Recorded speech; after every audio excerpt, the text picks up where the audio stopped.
एक बार बातों ही बातों में माता पार्वती ने भगवान शिव से आंख मिचौली खेलने की इच्छा जाहिर की। चलिए ना प्रभु, कितने समय से हम दोनों ने कोई क्रीड़ा नहीं की, हम आज कोई खेल खेलते हैं। आज वातावरण कितना सुंदर है, कैलाश पर्वत पर ठंडी हवाओं के झोंके कितने मनमोहक लग रहे। हाँ, वातावरण तो बहुत सुहावना और मनमोहक है, पर हम कौन सी क्रीड़ा करेंगे? अब आप ही बताओ कि हम क्या खेल खेले। क्यों ना हम आंख मिचौली खेले। कितने समय से हमने आंख मिचौली नहीं खेली, पर सर्वप्रथम आंख पर पट्टी मैं बांधी ताकि मैं आपको जल्दी से ढूंढ सकूं।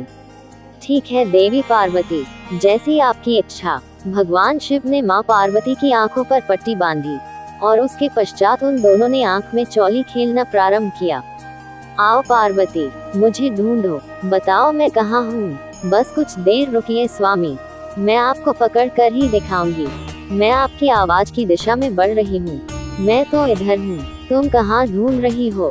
बस कुछ देर और प्रतीक्षा कीजिए, मैं आपको पकड़ने वाली हूँ। भगवान शिव भोले भाले, उन्हें क्या पता, उनके डमरू की आवाज को माँ पार्वती भली भांति पहचानती है। उन्होंने कुछ पलों में भगवान शिव को पकड़ लिया। देखा स्वामी, मैंने आपको पकड़ ही लिया, पर आपको कैसे पता चला कि मैं उस चोटी के पीछे छुपा हुआ था? आपको ढूंढने में आपके प्रिय डमरू ने मेरी सहायता की।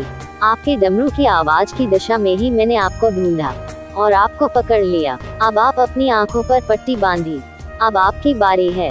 ठीक है देवी, मैं तो आपको यूं ही चुटकियों में पकड़ लूंगा। अच्छा, देखते हैं। माँ पार्वती और भगवान शिव का एक बार फिर से आंख मिचौली का खेल प्रारंभ हुआ।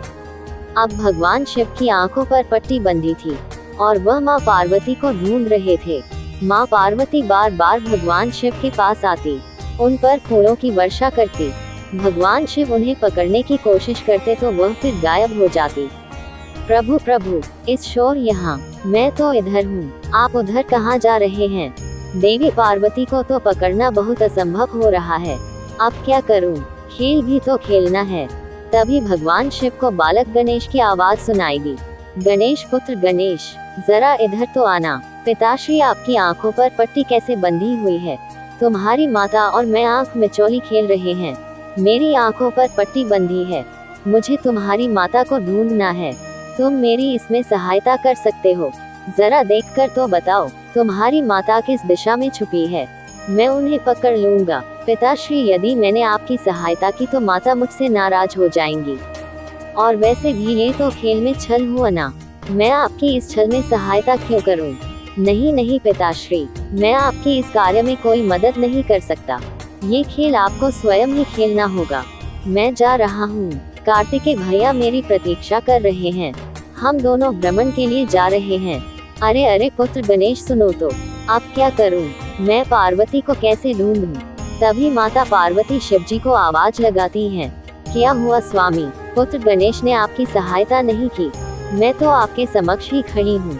इधर यहाँ। शिवजी माँ पार्वती को पकड़ने की कोशिश करते, पर हर बार असमर्थ हो जाते।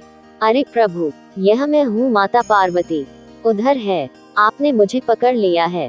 हाँ ठीक है, इस पट्टी से देखने में मुझे बहुत असुविधा हो रही है, मेरी समस्त इंद्रियां भी काम नहीं कर रही, मैं अपनी शक्तियों से देवी पार्वती को देख भी नहीं पा रहा हूँ। स्वामी, जब तक यह मेरे हाथों से बंधी हुई पट्टी आपकी आंखों पर है, आपको दिखाई नहीं देगा, आपको मुझे ऐसे ही ढूंढना होगा, मेरी आवाज की दिशा में इधर। भगवान शिव बहुत देर तक माता पार्वती को पकड़ने की कोशिश करते रहे, पर हर बार वह असफल हुए। अब उनके पास एक ही रास्ता था जिससे वे माता पार्वती को पकड़ सकते थे। मैं गिरने का अभिनय करता हूँ, देवी पार्वती मेरी आवाज सुनकर जरूर यहाँ आएंगी और मैं उन्हें पकड़ लूंगा। पार्वती, क्या हुआ स्वामी, आपको चोट तो नहीं लगी? मुझे कुछ नहीं हुआ, पर मैंने तुम्हें पकड़ लिया, मैं जीत गया। नहीं नहीं स्वामी, अभी अपनी आंखों से पट्टी मत उतारिए, अभी तो खेल समाप्त ही नहीं हुआ। यदि आप खेल में छल कर सकते हैं तो मैं भी तो आपके साथ छल कर सकती हूँ।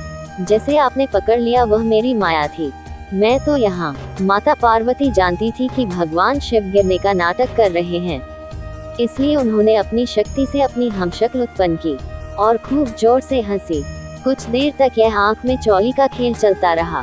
भगवान शिव को एक और युक्ति सूझी। देवी पार्वती, मैं सोच रहा था, मैं आपको ढूंढने में असमर्थ हो रहा हूँ। अब ये खेल ऐसे ही चलता रहा तो मैंने जो आपके बारे में सोचा है, आज मैं आपको कहीं ले जाने वाला था। भगवान शिव के मुंह से इस तरह की बातें सुनकर माता पार्वती से रहा नहीं गया। अब वो भगवान शिव के आसपास ही घूमने लगी। आप मुझे कहाँ ले जाने वाले थे प्रभु? ले जाने वाला था, पर अभी तो मैं तुम्हें पकड़ ही नहीं पा रहा हूँ।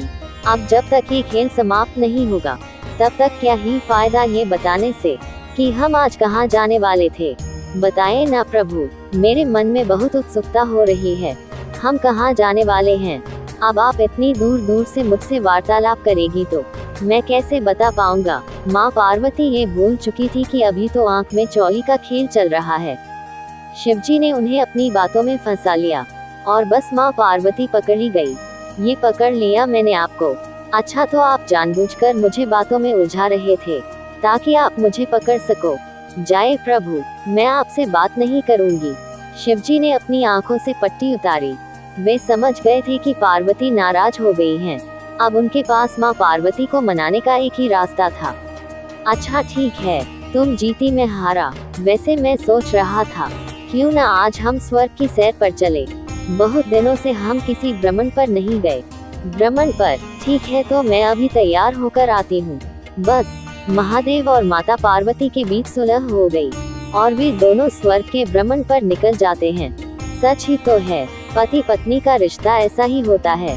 जहाँ एक पल में खट्टी मीठी लड़ाई होती है, तो वहीं एक पल में एक दूजे के लिए ढेर सारा प्यार उमड़ आता है। तभी तो ये बंधन 7 जन्मों का कहलाता।